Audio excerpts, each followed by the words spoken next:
Creepypasta time, you, again. You, again. I saw you that day on Boulder Street, you know. We all did. There were clear skies, a beautiful day.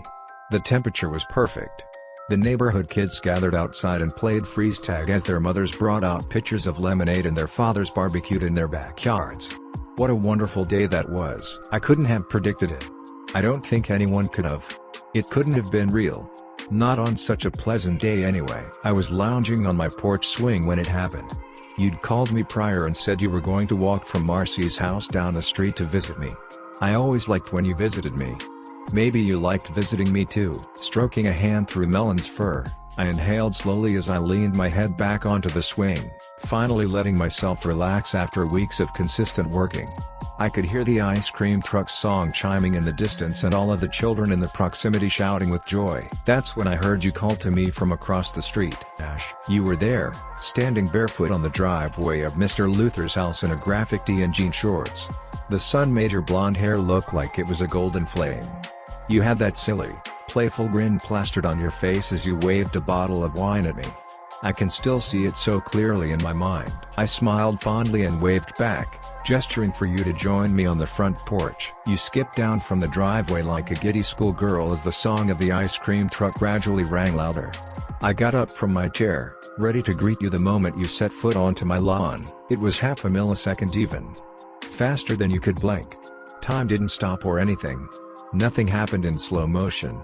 It just happened. You stayed smiling, even when the brightly colored ice cream truck slammed into your frail body like a wrecking ball. I remember it so clearly, how your body tumbled over the top of the truck and crashed into the concrete at the bottom.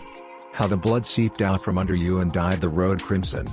The bottle of wine you were holding flew across the street and shattered into a million pieces at my toes. For a beat, no one dared to move.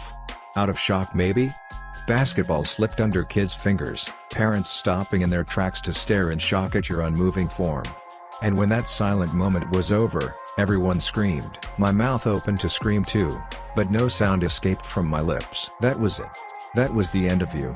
Gone in less than the blink of an eye. I went to your funeral, of course. Most of us did. How could we not? You were pure joy. A ball of light that everyone adored. Everyone cried. Sobbed for hours even after it was over. A closed casket. Your body was too damaged to be put on display. I thought that was the last time I would see you. So why did you keep coming back to me? The first time was when I was washing dishes. I finished scrubbing a plate clean and when I turned around to place it in the dishwasher, you were there. You were leaning against the wall smiling at me. Not in a creepy way. I wasn't scared. When I blinked you were gone. You never talked to me. Just stood there and smiled. I enjoyed your company, actually. It was easier for me to not have you out of my life completely. I enjoyed your company until it became a problem. You kept appearing. More often than before. Every time I turned you would be there. I could almost feel you breathing down my neck at some times. I sat in a ball in the middle of my dark room, body trembling with sobs. You stood in front of me smiling, your head tilted a bit. This time your presence didn't feel warm to me. It filled me with terror. After that I couldn't see you in a good way anymore. You began to frighten me. You took over my life, really. I couldn't sleep after a while, couldn't eat. I stopped going to work, stopped taking showers. Just laid in bed, squeezing my eyes shut as I wished you would just go away. You, again. Just as I thought you'd finally gone away. You, again.